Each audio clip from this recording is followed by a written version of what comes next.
सबसे पहले हम लोगों ने अनुसूचित जनजातियों या जनजातियों के बारे में हमने जाना। हमने गौड़ जनजाति के बारे में पढ़ा। उसके बाद आज हम भील जनजाति के बारे में जानेंगे। जो भील जनजाति है मध्य प्रदेश के पश्चिमोत्तर भाग में पाई जाती है। रतलाम, झाबुआ, अलीराजपुर, बड़वानी, धार, खरगोन, इनमें मुख्यतः यह जनजाति पाई जाती है। इसके अतिरिक्त राजस्थान, गुजरात और महाराष्ट्र में भी ये जातियां पाई जाती है ना। भील जनजाति की उत्पत्ति यदि हम प्राचीन काल में जाते हैं तो महाभारत, रामायण, पुराणों आदि में भी इस जनजाति का उल्लेख मिलता है। रामायण में माता शबरी का नाम आपने सुना होगा, जिन्होंने बेर जो है चखने के पश्चात भगवान राम को दिए थे, है ना।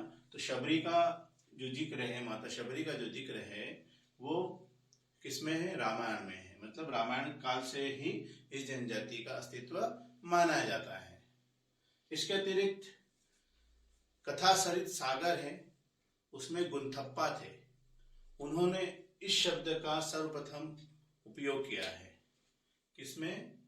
कथा सरित सागर। इसमें गुंथप्पा नाम के व्यक्ति हैं, उन्होंने इस शब्द का पहली बार उपयोग किया।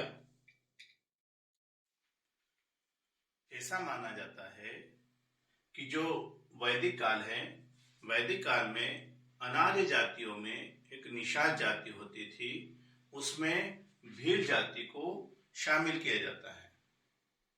अब जो भील शब्द की जो उत्पत्ति है वो संस्कृत भाषा के भील से मानी जाती है।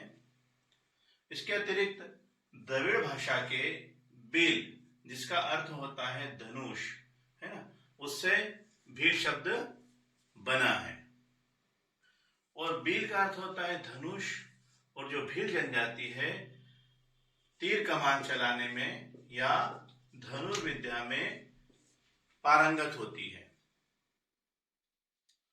जो भील जनजाति है उसकी शारीरिक बनावट, जैसा कि हमने गौड़ जनजाति में भी देखा था, जो जनजातियां हैं उनका वर्गीकरण, है ना, प्रजाति वर्गीकरण। भील जनजाति की शारीरिक बनावट, हमने गौड़ जनजाति की शारीरिक बनावट को भी देखा था। जो प्रजाति वर्गीकरण होता है वो शारीरिक बनावट को देखकर होता है ना। तो जैसा कि प्रोटो ऑस्ट्रेलाइड है ना, उसके अंतर्गत भील जनजाति मानी जाती है। ये प्रोटो ऑस्ट्रेलाइड एक प्रजाति है ना। इसके तत्व इस जनजाति में पाए जाते हैं, इसलिए इसको प्रोटो ऑस्ट्रेलाइड प्रजाति में माना जाता है। चूंकि भील जो जनजाति है उसका रंग काला होता है, इसके बाल काले और घुंघराले होते हैं, कद नाटा 4 से 5 फीट के होते हैं जनरली। इनकी जो नाक है वो चपटी होती है, चेहरा चौड़ा और शरीर गठीला होता है। गठीला इसलिए होता है कि ये लोग मेहनती होते हैं। भील जनजाति का निवास, सामान्यतः जो भील जनजाति है वह झोपड़ी नुमा घरों में निवास करती हैं।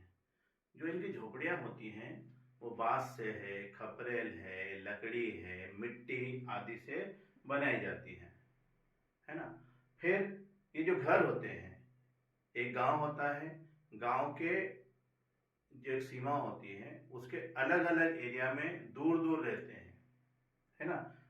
कई बार जो पहाड़ी का इलाका होता है तो एक पहाड़ पे अलग व्यक्ति रहता है, दूसरे पहाड़ पर अलग व्यक्ति रहता है। मतलब व्यक्ति से मतलब यहाँ पर एक गोत्र के लोग या एक वंश के लोग या एक कुटुंब के लोग बात करें तो ये एक कॉलोनी है।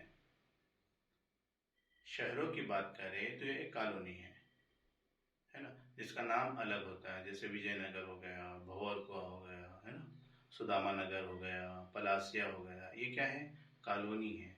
वैसे ही फलिया जो होते हैं ये किसी कुटुंब, गोत्र, वंश नाम के नाम से भी जाने जाते हैं। क्षेत्र विशेष में एक ही कुटुंब के, एक ही वंश नाम के लोग रहते हैं। जैसे फलिया है तो ये पटेलपुरा फलिया हो गया, ये भेड़िया पुरा हो गया, ये बघेलपुरा हो गया, है ना, ये चौहानपुरा हो गया, ये सोलंकीपुरा हो गया। तो अलग अलग एरिया में लोग निवास करते हैं, एक वंश के रहते हैं, एक कुटुंब के रहते हैं, है ना। और इस कारण से ये जो क्षेत्र है फलिया कहलाता है। भील जनजाति है उसकी वेशभूषा,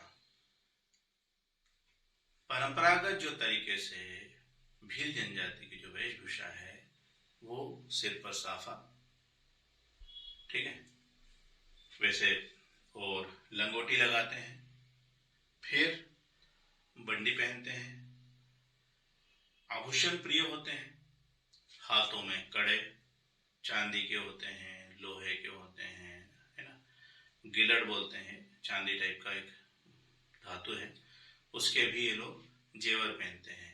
गले में चेन होती है और एक तागली होती है, इस तरीके से कुछ बना होता है ना, उसको वो पहनते हैं। जो कड़े होते हैं वो मोटे मोटे होते हैं। फिर कमर में कंदोरा, है ना, ठीक है, जिसको करधनी बोलते हैं, है ना, वो भी पहनते हैं। कानों में भी बालियां होती हैं, ठीक है। इसके अतिरिक्त जो पुरुष हैं या स्त्रियां हैं वो गुदना प्रिय हैं।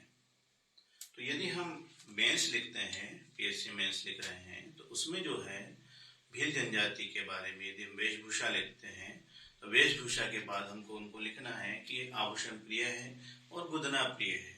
अब गुदनों के प्रकार नहीं लिखे जाएंगे कि भगवान बनाते हैं, नाम लिखते हैं, त्रिशूल बनवा लेते हैं या ओम लिखवा लेते हैं, इस तरीके से लिखना जरूरी नहीं होता है। आभूषण प्रिय और गुदना प्रिय, आभूषण में सारे जेवर आ जाएंगे और गुदना में भी सभी प्रकार के जेवर, सभी प्रकार के टैटूज आ जाएंगे।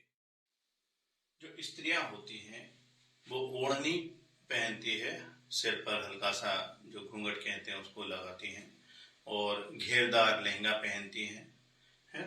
तो ये इनका पहनावा है। पुरुष और स्त्री दोनों ही गुदना प्रिय होते हैं। जो भी जनजातियां हैं भारत की हो या मध्य प्रदेश की, सभी गुदना प्रिय होती हैं और सभी आभूषण प्रिय भी होती हैं, ठीक है। जो गुदना है, जो सभ्य समाज है या शहरों में जो गुदना आया है या टैटूज जिसको अंग्रेजी में कहते हैं, ये जनजातियों से ही आए हैं।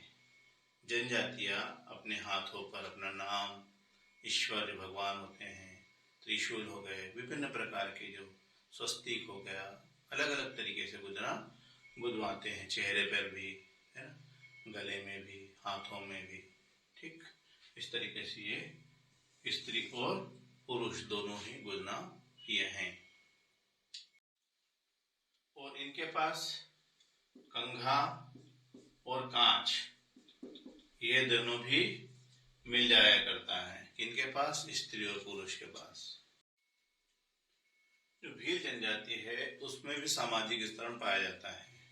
इसकी 5 उपजातियां हैं, भील, भिलाला, पटलिया, रथियास और बेगास। जो बेगास जो है मंडला एरियाज में पाए जाते हैं, ठीक है। इसके जनजाति में व्यवसाय के आधार पर वर्ग बने हुए हैं। भगत, बड़वा या मालवी बोलते हैं इसको, यह पवित्र व्यक्ति माना जाता है। जो पुजारो होता है वह औषधियों और रोगों का ज्ञानी होता है। और कोटवाल जो होता है गांव का प्रशासन देखता है। आज भी हम देखते हैं राजस्व जो इकाई है उसमें कोटवाल हर गांव में पाया जाता है। तो वो जो है वो पटवारी को और जो भी प्रशासन के लोग होते हैं उसको सूचना देने का काम करता है, वो प्रशासन का काम करता है, ठीक है। तो पुजारो जो होता है यह पूजा का काम भी करता है। यदि आप हम पिथौरा आर्ट की बात करते हैं ना, जो भील जनजाति में पाया जाता है, तो जो पिथौरा आर्ट है, जब पूजा पाठ होती है, तो इसमें पुजारों का रोल बहुत महत्वपूर्ण होता है। भील जनजाति में तड़वी भी पाया जाता है। भील जो जनजाति है उसका जो परिवार है वो पितृ सत्तात्मक होता है।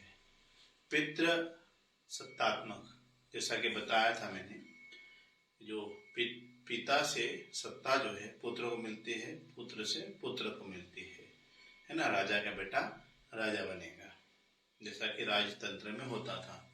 चूंकि लोकतंत्र है, इसमें जनता अपना राजा चुनती है, लेकिन जो राजतंत्र है ना, ठीक है, तो राजतंत्र में राजा का बेटा ही राजा बनता है। वैसे ही जो परिवार है ये पितृ से सत्ता पुत्र को मिलती है, जो संपत्ति है वो पुत्र को मिलती है, ठीक है।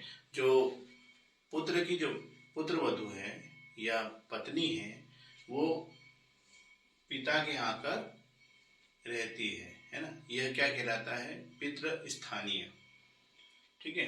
पितृ स्थानीय मतलब जो पत्नी है विवाह के बाद ससुराल में जाकर रहेगी, ठीक है। जो वंश नाम है पितृवंशी है ये, है ना। जो सरनेम है वो पिता से पुत्र को मिलता है, ठीक है। फिर विवाह। विवाह की जो पद्धतियां हैं, जनजातियों में जनरली 8 प्रकार की पद्धतियां होती हैं, ठीक है। तो उसमें एक परीक्षा विवाह पाया जाता है भील में। परीक्षा विवाह मतलब गोल गधेड़ो, है ना, एक विवाह की पद्धति है। इसमें क्या होता है, गोल गधेड़ों में एक खंभा होता है, उस पर गुड़ या कुछ बांध देते हैं, है ना, और इसके आसपास अविवाहित जो स्त्रियां होती हैं वो घेरा बनाकर, ठीक है, पुरुषों को इस घेरे में आने से रोकती हैं। इस गुड़ को खंबे पे से निकालने के लिए इनके पास जो कपड़े के चाबुक होते हैं, है ना, और इस घेरे को तोड़कर जो पुरुष होता है वो अंदर जाता है अविवाहित, और फिर जो ये जैसे अंदर प्रवेश करता है ये स्त्रियां इनको मारती है। उसके बावजूद ये चढ़कर ये गुड़ तोड़ लेता है। कौन? पुरुष। यदि वो पुरुष गुड़ तोड़ लिया तो इन जो स्त्रियां हैं या अविवाहित युवतियां हैं, इनमें से वो किसी से भी विवाह कर सकता है। यह एक तरीके का स्वयंवर है ना। जैसा कि माता सीता का भी स्वयंवर हुआ था, वैसा ही ये स्वयंवर विवाह है, परीक्षा विवाह। परीक्षा इस बात की होती है कि व्यक्ति में कितनी शक्ति है मार खाने की, है ना। परीक्षा में वो सफल हो गया, गुड़ उसने तोड़ लिया, तो वो विवाह कर लेगा। जैसा आजकल जो होता है, पीएससी है, यूपीएससी है या व्यापम है, इसकी एग्जाम जो क्रैक कर लेता है वो परीक्षा में उत्तीर्ण हो जाता है, तत्पश्चात उसका विवाह होता है।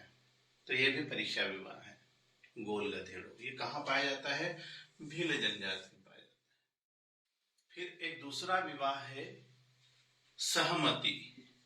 जैसा कि गौण में बताया था मैंने, वैसे ही इसमें भी विवाह होता है, सहमति विवाह, ठीक है।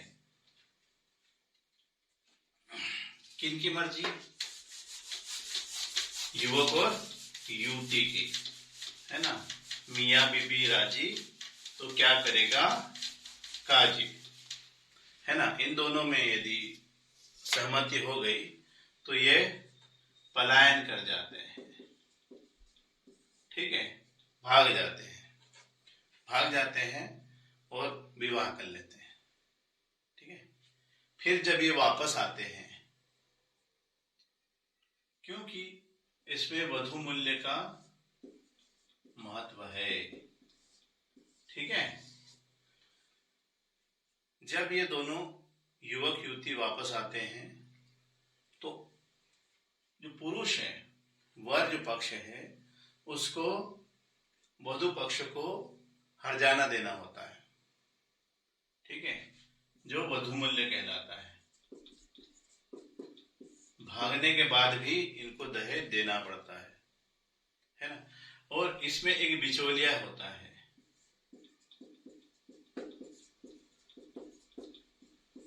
जिसको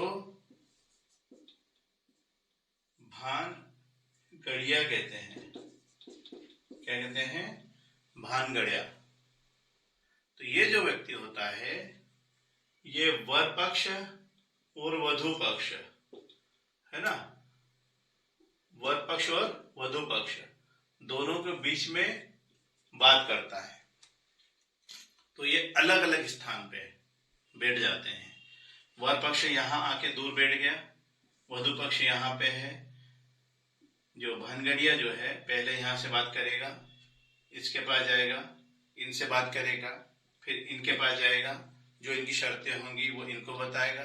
जब ये शर्तें मंजूर हो जाएंगी तो फिर इनमें तोड़ हो जाएगा, है ना।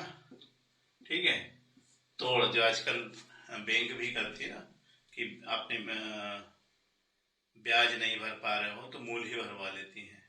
ठीक है, तो वो तोड़ होता है, इसमें भी तोड़ होता है। ठीक है, तो वर पक्ष को जो भी शर्तें हैं वधू पक्ष की मानना होती है।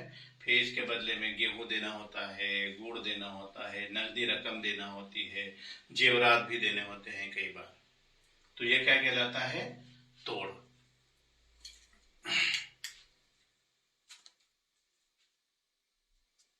आप लोगों ने सुना होगा कि भगोरिया जो हाट है उसमें युवक युवती एक दूसरे को प्रपोज करते हैं, है ना। तो जो लड़की है ना, उसके गाल पर गुलाल लगा दिया जाता है और उसको पान का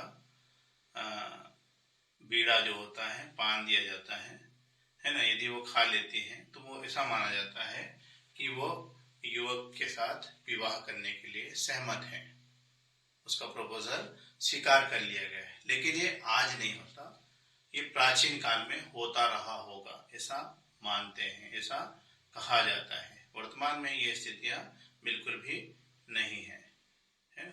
ठीक है, तो इस तरीके से आज नहीं होता है, लेकिन पहले हुआ करता रहा होगा, ऐसा कहा जाता है। ठीक है, फिर अगला है घुसपैठिया विवाह। यह भी भील जनजाति में पाया जाता है। घुसपैठिया का अर्थ है कि जो युवती है यदि युवक को पसंद कर लेती है तो उसके घर में जाकर बैठ जाती है ना। और जबरिया विवाह है कायदे से ये, है ना, घुसपैठिया विवाह। विनिमय विवाह भी भील जनजातियों में विनिमय विवाह पाया जाता है।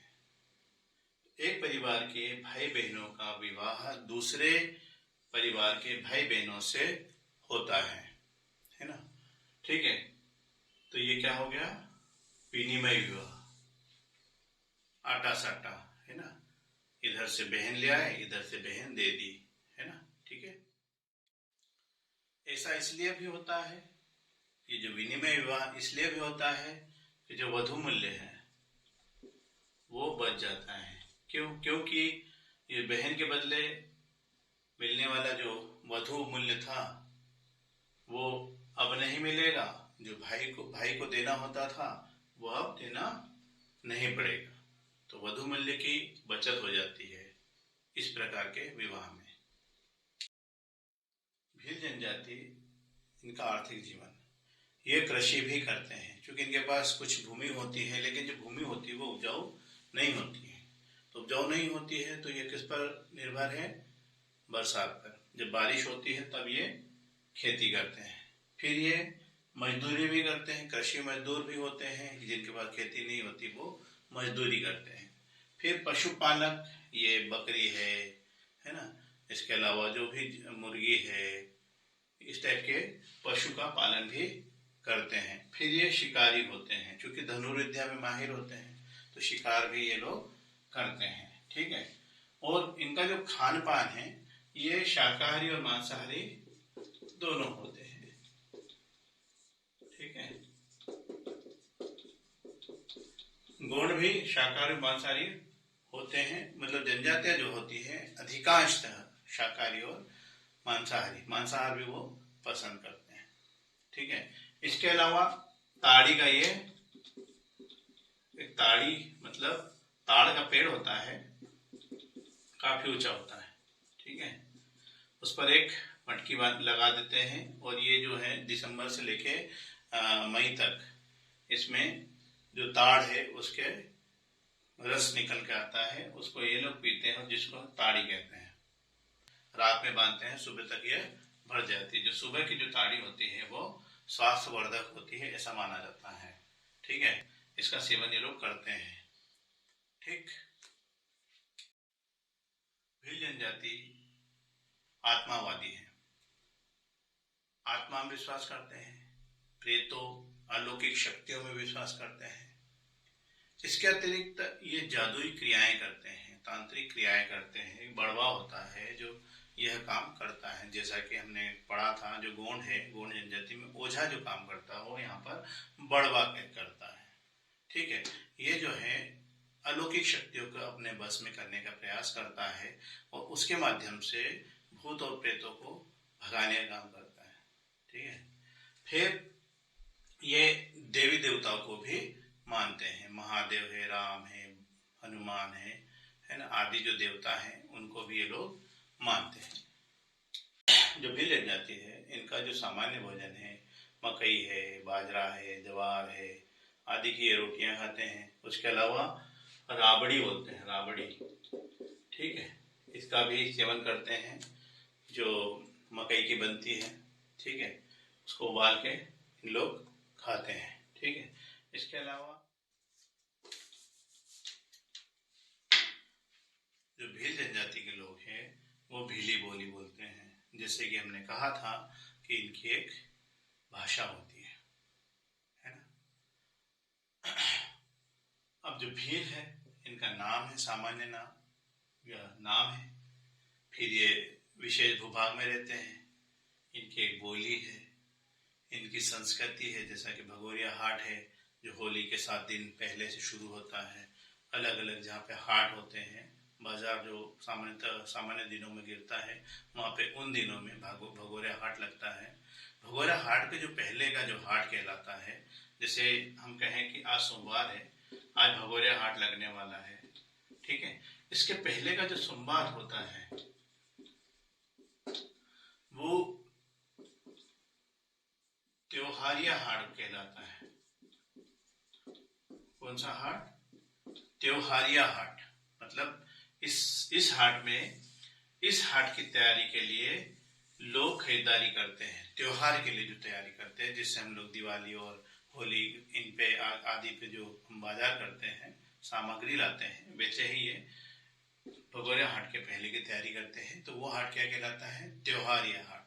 उसके बाद जब ये भगोरिया हाट समाप्त हो जाता है और अगले सोमवार, बाय द वे, अगले सोमवार जो हाट पड़ेगा उसको उजाड़िया हाट बोलते हैं। कौन सा हाट बोलते हैं? उजाड़िया हाट। क्यों? क्योंकि इस हाट में लोग खरीदार खत्म हो जाते हैं। ये जो दो हाट है, इसमें लोगों की भीड़ ज्यादा होती है, खरीदार ज्यादा होते हैं, लेकिन यहाँ पर आते आते ये समाप्त हो जाता है, मतलब उजड़ जाता है जो हाट होता है, इसलिए इसको क्या कहते हैं? उजाड़िया हाट। भील जनजाति में पिथौरा आर्ट होता है। पिथौरा आर्ट क्या होता है कि एक दीवार होती है ना, उस पर चित्र बनाए, जैसे सांप है, घोड़ा है ना, आदि जो जानवर है, फसल है, हल है, आदि के जो चित्र बनाए जाते हैं सब जगह। फिर इनकी पूजा की जाती है। पूजा कौन करते हैं? पुजारा करता है। रात भर त्योहार होता है। जो जितने भी कुटुंब के लोग होते हैं, बहन बेटियां होती हैं, वो इस त्योहार में, जो व्यक्ति जो पिथौरा आर्ट जब अपने घर पे बनवाता है, क्योंकि ये मन्नत मांगी जाती है और मन्नत पूरी होने पर ये पिथौरा आर्ट किया जाता है, ठीक है। तो जो व्यक्ति करता है वो अपने पूरे परिवार के लोगों को इकट्ठा करता है और उनको सामूहिक भोजन भी देता है। तो ये दीवारों पर अलग अलग तरीके से पेंटिंग्स होती है और इनकी पूजा होती है, ठीक है। रात भर नृत्य भी करते हैं, पूजा पाठ भी होती है, ठीक है, और इनको सामूहिक भोजन भी कराया जाता है। तो पिथौरा आर्ट जो कहाँ की है? भील जनजाति के। तो अलीराजपुर झाबुआ में जनरली ये पाई जाती है।